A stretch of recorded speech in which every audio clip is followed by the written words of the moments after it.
আসসালামু আলাইকুম ভিউয়ার্স।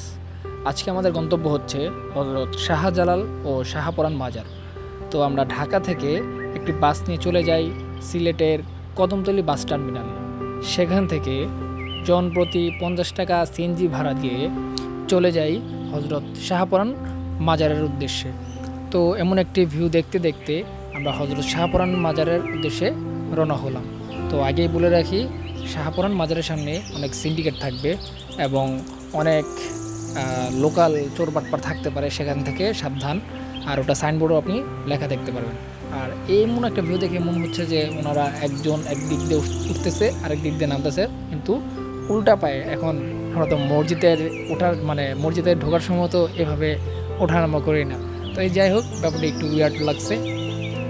দেন আমিও উপরে উঠি। এখন আছি আমরা হযরত শাহপরান রাদিয়াল্লাহু তাআলা আনহুর মাজার শরীফে। আমরা সব জায়গা থেকে ঘুরে আজকে এখন বিদায় নিব। তো বিদায় নেওয়ার আগে আমরা এখানে আসলাম একটু দেখে যাওয়ার জন্য। আর যত প্রকার দান বা মানত আছে সব এই প্লেসে দান করা হয়। আর এর পাশে একটি মসজিদ আছে, সেখানে আপনারা নামাজ পড়তে পারেন। আর আরেকটি বিষয় হচ্ছে, মহিলাদের এই যে মাজার শরীফের ভিতরে প্রবেশ একদম নিষেধ।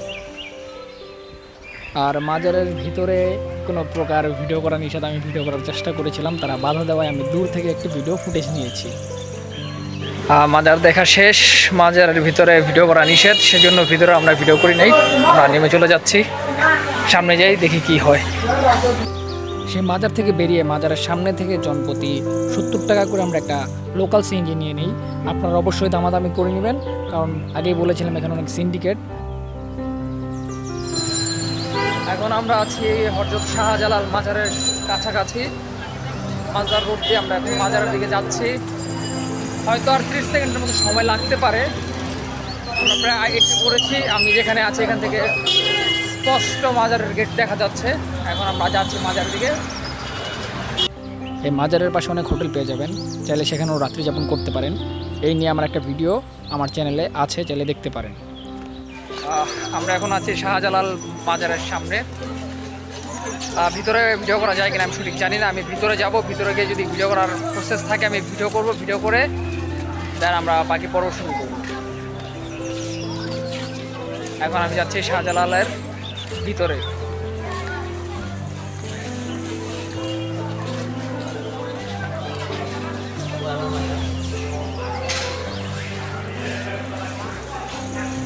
অনেক সুন্দর, অনেক বিশাল একটা লোকেশন। বিশাল, মানে অনেক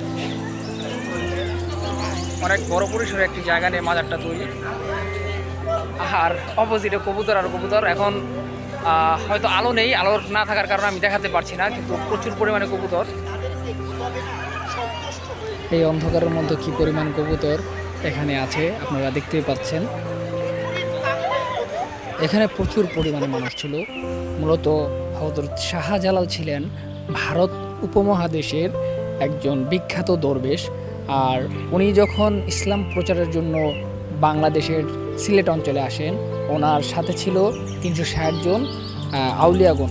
তো তারা সকলে মিলে বাংলাদেশের মধ্যে তখন ইসলাম প্রচার করে, সেই জন্য এই জায়গাটা এখনও বিখ্যাত।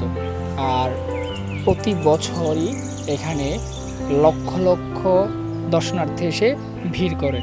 তো এখন আমরা দেখতে পাচ্ছি তেমনই একটা চাপ। এখন যে সিঁড়িটা দেখতে পাচ্ছেন, এটা দিয়ে দোতলায় খাদেম যারা থাকে তারা বসবাস করে। আর এখানে বরাবর হচ্ছে তার রওজা শরীফ। আর এখানে মূলত যদি যত প্রকার দান থাকে বা কোনো মানত থাকে, এখানে আপনারা মানত বা দান করতে পারেন। আমি ভিতরে গিয়ে তার রওজা শরীফের একটি ভিডিও করতে চাচ্ছিলাম, কিন্তু সম্ভব হয়নি। আর এই রওজা শরীফের পেছনে আরেকটি গেট আছে, সেখান থেকে বাইর হলে দেখবেন আপনারা প্রচুর পরিমাণে এখানে কবরস্থান। আর এটা হচ্ছে রওজা শরীফের দ্বিতীয় গেট। এটা দিয়ে বাহির এবং প্রবেশ দুটোই করা যায়। মূলত এখানে 3টা গেট আছে। আর এটা হচ্ছে রওজা শরীফের পেছনের সাইডের একটি পুকুর। আমি ভিতরে ঢুকে নামতে নামতে কোনো একটি স্পটে এসে পড়ছি। এখানে শুধু কবর আর কবর, মানে প্রায় কয়েক হাজার কবরস্থান আছে এখানে। আর এখানে আমি কিছুক্ষণ আগে কিছু মানুষ দেখলাম, তারা কী কারণে আসছে সঠিক আমি জানি না। তো সেই সুবাদে আমি দেখতে আসলাম যে এখানে মূলত আছেটা কি। তো এখানে প্রায় 1000 খানেকের উপরে কবরস্থান আছে। তো আমি দেখতেই আসলাম। এখানে হয়তো আর কিছু নাই, কবরস্থান শুধু ভিতরে প্রচুর পরিমাণে। দেখা শেষ, এখন আমি হয়তো রিটার্ন চলে যাব। তো এখানেও তেমন কিছু নাই, মানে আরেকটি স্পটে আসলাম, এখানেও তেমন কিছু নাই। তো এই দিক দিয়ে মেবি বাহির হওয়ার একটি স্থান। আর ভিতরের যে জায়গাটা ছিল, ভিতরে সম্পূর্ণ camera off, phone off, video করার কোনো ওয়ে নাই। সেজন্য আমি ভিতরে কোনো কিছু ভিডিও করতে পারি নাই। তো বাহিরে আছি, বাহিরে কিছু ভিডিও করার চেষ্টা করতেছি। অন্ধকারে ভালো হয়তো লাগতেছে না। আমি যেখানে আছি এখানে একটা পুকুর আছে, পুকুরে কিছু আছে কিনা সেটা সঠিক জানি না। তো পুকুরটা দেখতে আসলাম, একদম খালি, কোনো মাছ টাছ কিছু নাই। বা আমি জানি হয়তো কচ্ছপ টচ্ছপ থাকতে পারে, কিন্তু সেগুলো কোনো কিছু দেখা মিলল না। এখন এখান দিয়ে আমি দেখতেছি বাইরে যাওয়ার পথ, কিন্তু আমি তো যেখান দিয়ে আসছিলাম সেই রাস্তাটা খুঁজতেছি যে কোথা দিয়ে আসছিলাম। যাই হোক, আমি ভিতরে যাওয়ার প্ল্যানিং করতেছি, দেখি কোথা দিয়ে আমি ভিতরে যেতে পারি। আচ্ছা, আমি এখন বুঝতে পেরেছি, আমি মাজারের ভিতর দিয়ে প্রবেশ করে আমি বাহিরের দিক দিয়ে বের হয়েছি। মানে এটার মোট 2টা গেট। আমি সামনের গেট দিয়ে ঢুকে পিছনে আরেকটা গেট আছে, সেখান দিয়ে বের হয়ে গিয়েছি। আর আমি ভেবেছিলাম হয়তো এখানে মাজারটা যেহেতু এত বড় পরিসরে হয়তো ভিতরে অনেক কিছু থাকে, কিন্তু তেমন কিছু নেই, শুধু কবরস্থান আছে অনেকগুলো। আমি অপর রাস্তা দিয়ে এখন আবার মাজারের ভিতরে ঢুকতেছি। এখন এই গিয়ে ঢুকে আমি আরেকটা পুকুর পেলাম। এই পুকুরে কি আছে সেটাও সঠিক জানি না। আমি পুকুরের সামনে যাচ্ছি কিছু আছে কিনা দেখার জন্য।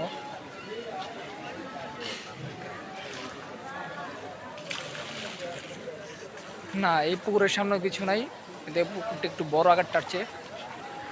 কিন্তু আশেপাশে কিছু নেই, শুধু বসার কিছু প্লেস আছে। আর হচ্ছে কয়েকজন পুকুরের সামনে এমনি দাঁড়ায় আছে, কেউ বসে আছে। এখন আবার পুনরায় মাজারের ভিতর প্রবেশ করতেছি। এখন যাই দেখি কি অবস্থা ভিতরের। বাকিগুলা লোক আমার কোথায় আছে আমি নিজেও জানি না, তাদেরও খুঁজতে হবে গিয়ে।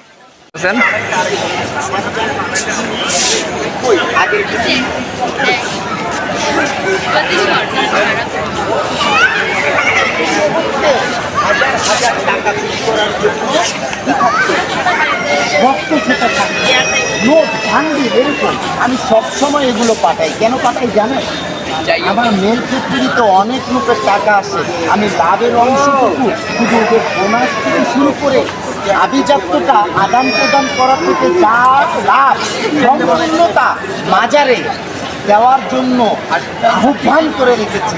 নয়তো আমার প্রতিশ্রুতি চলবে না, নয়তো আমার প্রতিষ্ঠান থাকবে না, নয়তো আমার ফ্যাক্টরি চলবে না, নয়তো আমার ফ্যাক্টরির গাড়ির চাকা ঘুরবে না।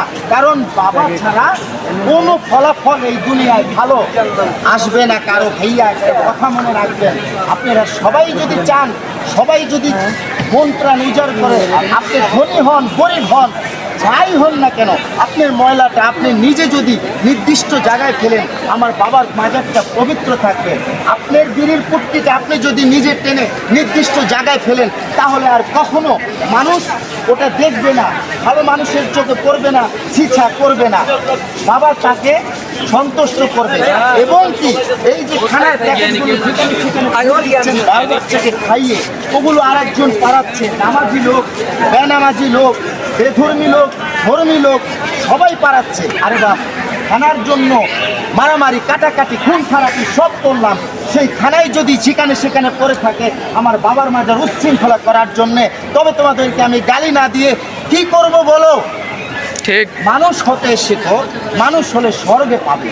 মানুষ ছাড়া তোমরা মানুষের কাছে কোনোদিনও দাম পাবে না, এটা নিশ্চিত হৃদয় মাঝে লেখে রাখবে।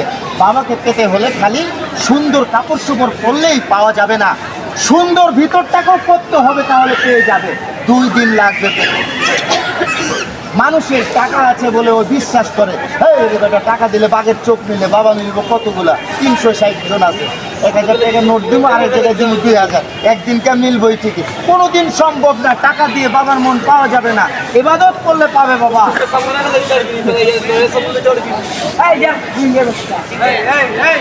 ধন্যবাদ।